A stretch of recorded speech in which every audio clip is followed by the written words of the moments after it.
students in RP classes, continue important MCQs, class 7th maths, the triangle and its properties, question 6. Each acute angle of a right angle isosceles triangle is. Students, ये कोई right angle triangle है जो कि isosceles triangle है. Isosceles triangle होता है जिसकी 2 sides equal होती हैं. तो हाइपोटेन्यूज तो लॉन्गेस्ट साइड होती है, हाइपोटेन्यूज इक्वल नहीं हो सकती, यही दोनों साइड्स इक्वल होंगी. अब हमें एक्यूट, ये एंगल्स जो हैं इनको हम एक्यूट एंगल बोलेंगे. ये एंगल तो 90 डिग्री होगा, ये दोनों हो गए एक्यूट एंगल जो हमें फाइंड करनी है. अब स्टूडेंट्स, ये साइड्स इक्वल है तो angles opposite to equal sides are also equal. In a triangle angles opposite to equal sides are equal. तो ये दोनों एंगल्स आपस में इक्वल हो जाएंगे.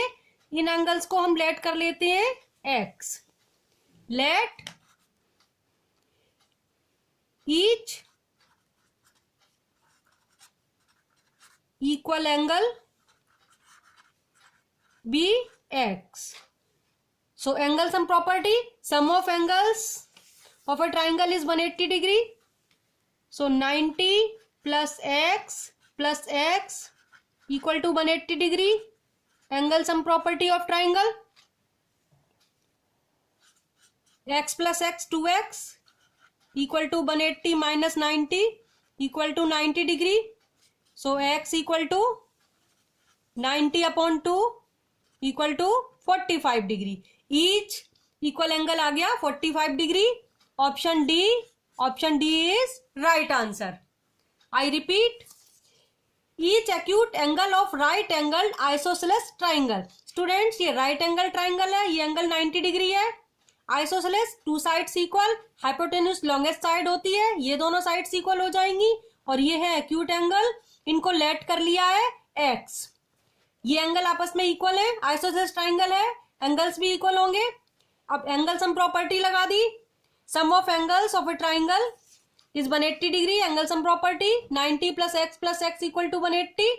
2x equal to 180. 90 को ट्रांसपोज किया, माइनस हो गया. So 180 minus 90 degree.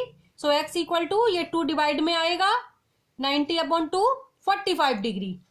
Option D is right answer. Next question देखिए स्टूडेंट्स.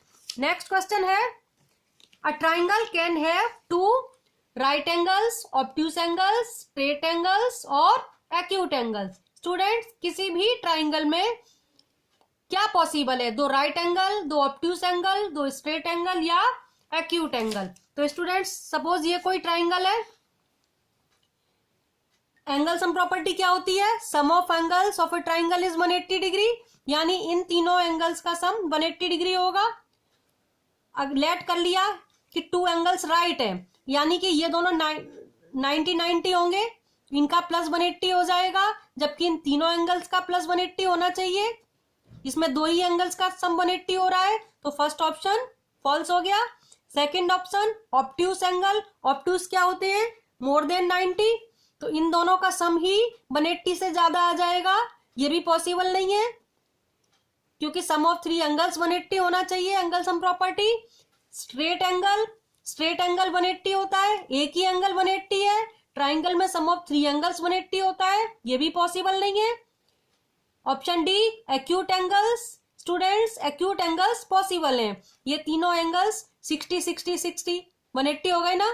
या और भी कुछ हो सकते हैं, कोई भी 3 मेजरमेंट हो सकती है इसकी जिनका प्लस 180 हो, पॉसिबल है. कोई भी 3 एंगल जिनका प्लस 180 हो पॉसिबल है acute angle. So answer is option D is right answer. Acute angles. A triangle can have 2 acute angles. ध्यान रखना, केवल 2 एक्यूट एंगल्स हो सकते हैं, स्ट्रेट, ऑब्ट्यूस और राइट नहीं हो सकते किसी भी ट्राइंगल में. नेक्स्ट क्वेश्चन देखिए. In figure triangle PQR is isosceles with PQ equal PR. ये PQR ट्राइंगल है, इसमें PQ और PR इक्वल साइड्स हैं. LM is parallel to QR. ये LM साइड पैरेलल है QR के. पैरेलल का ऐसे लगा देते हैं एरो लगा के, ये पैरेलल हो गए. ये पैरेलल लाइंस हैं. Parallel to QR with L on PQ. PQ के ऊपर L है and M on PR. PR side के ऊपर M है, M पॉइंट है. देन एंगल पीएलएम, हमें पीएलएम ट्राइंगल के बारे में बताना है कि वो स्केलन ट्राइंगल होगा, आइसोसेलेस ट्राइंगल होगा, इक्विलेटरल होगा या नन, इनमें से कोई भी नहीं। तो आप देखिए in triangle P Q R, question में क्या दिया है, P Q equal P R, given लिख दें। अब students angles opposite to equal sides are equal, so angle Q equal angle R हो जाएगा। पी क्यू के अपोजिट है एंगल आर और पी आर साइड के अपोजिट है एंगल क्यू, तो ये एंगल्स आपस में इक्वल हो जाएंगे। Angles opposite to equal sides are equal in a triangle. अब देखिए क्वेश्चन में दिया है L M parallel Q R, ये भी क्वेश्चन में दिया हुआ है, गिवन लिख देते हैं। अब स्टूडेंट्स अगर ये पैरेलल लाइंस हैं तो ये दोनों एंगल करस्पॉन्डिंग एंगल हो जाएंगे। Angle Q equal angle P L M. Parallel lines को कोई ट्रांसवर्सल इंटरसेक्ट करता है, करस्पॉन्डिंग एंगल प्रीवियस वीडियो में भी बताया था। ये दोनों पैरेलल लाइंस है, ये ट्रांसवर्सल इंटरसेक्ट कर रहा है, तो ये दोनों एंगल जो ट्रांसवर्सल के सेम साइड में बने हैं, दोनों ही अबव पोजीशन में बने हैं, ये करस्पॉन्डिंग एंगल्स होते हैं। अगर ये लाइंस पैरेलल हैं तो ये एंगल इक्वल होते हैं। तो एंगल क्यू इक्वल हो गया एंगल एल या पी एल एम। सिमिलरली ये एंगल आर और एंगल एम इक्वल हो जाएगा, angle R equal angle P M L, पूरा नेम लिख दे रही हूं पी एम एल। ये क्या हो जाएंगे, पैरेलल लाइंस हैं तो corresponding angle, corresponding angles, parallel lines में कोरस्पॉन्डिंग एंगल्स इक्वल होते हैं। तो ये और ये एंगल इक्वल थे, ये और ये एंगल भी इक्वल आ गए। अब इस वाले ट्राइंगल में देखिए in triangle P L M angle L और एम इक्वल हो गए, so we can say so that triangle PLM is isosceles। isosceles में टू एंगल्स इक्वल होते हैं, isosceles ट्राइंगल। ऊपर वाले क्वेश्चन में बताया था टू एंगल्स इक्वल होते हैं ना आइसोसेलेस में, तो ऑप्शन, इसका आंसर हो गया ऑप्शन बी। आई रिपीट, सबसे पहले P Q equal P R दिया है तो angle Q equal angle R आ गया। Angles opposite to equal sides are equal, angle Q equal angle R आ गया। Now L M parallel Q R question में गिवन है, तो ये एंगल कोरस्पॉन्डिंग एंगल्स हो जाएंगे। Angle L equal angle Q, similarly angle R equal angle M. L और अब in triangle P L M angle L equal angle M, so that ये sides equal हो जाएंगी, P L equal P M, और we can say it is a isosceles triangle. यहां पर हम ये भी लिख सकते हैं so that P L equal P M, sides angle equal है तो साइड्स भी इक्वल होंगी, तो P L M isosceles triangle हो गया। अब नेक्स्ट क्वेश्चन देखिए, नेक्स्ट क्वेश्चन है students, in figure ABC is, ये हमें एंगल एबीसी फाइंड करना है। ये एंगल 40 दिया है और ये एक्सटीरियर एंगल 110 दिया है। तो स्टूडेंट्स पहले तो ये दोनों वर्टिकली अपोजिट एंगल्स हो जाएंगे। वर्टिकली अपोजिट एंगल्स आपको बता दूं एक बार फिर से, ये कोई भी दो लाइन किसी पॉइंट पर इंटरसेक्ट करती हैं तो ये वाले एंगल्स वर्टिकली अपोजिट होते हैं, ये आपस में इक्वल होते हैं। ऐसे ही ये वाले एंगल भी वर्टिकली अपोजिट होते हैं, ये भी आपस में इक्वल होते हैं। तो यहाँ पर देखिए ये बी एफ और सी स्ट्रेट लाइन है, ए पॉइंट पर इंटरसेक्ट कर रही है, वर्टिकली अपोजिट एंगल्स इक्वल हो जाएंगे। Angle E A F equal angle B A C equal 40 degree, और रीजन हो जाएगा वर्टिकली अपोजिट एंगल्स। अब देखिए स्टूडेंट, ये एक्सटीरियर एंगल है, एक्सटीरियर एंगल प्रॉपर्टी मैंने आपको बताई थी।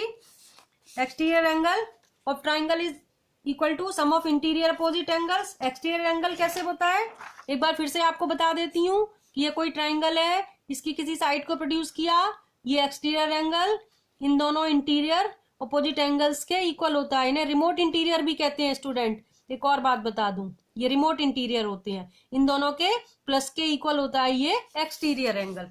तो अब इस क्वेश्चन में बीसी साइड को प्रोड्यूस किया है डी पॉइंट तक, तो ये एंगल 100 एक्सटीरियर एंगल हो जाएगा, इन दोनों एंगल्स के प्लस के इक्वल होगा।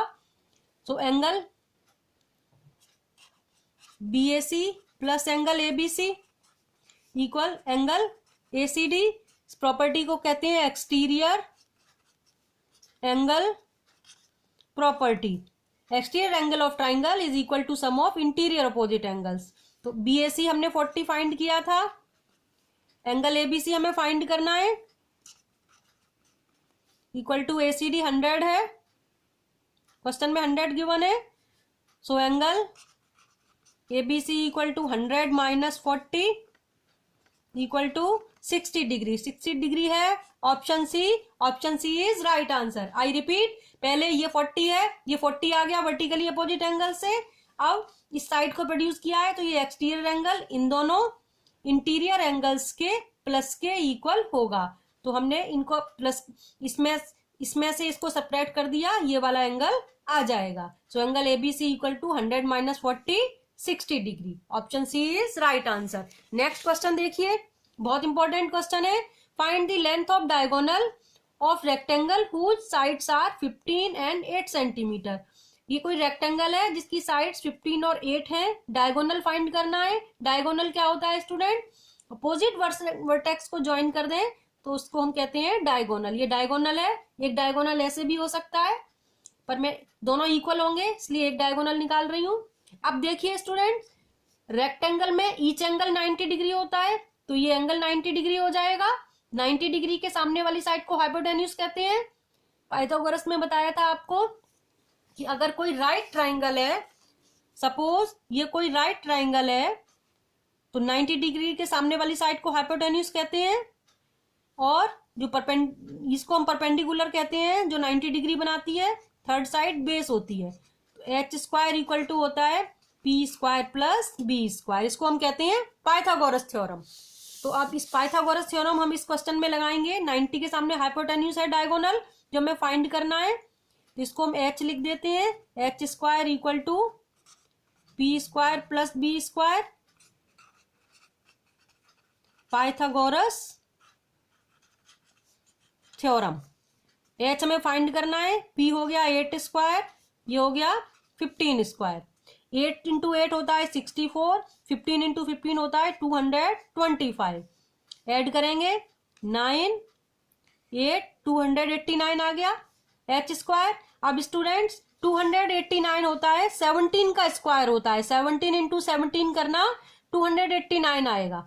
H स्क्वायर आ गया 17 स्क्वायर, सो दैट H कितना आ गया?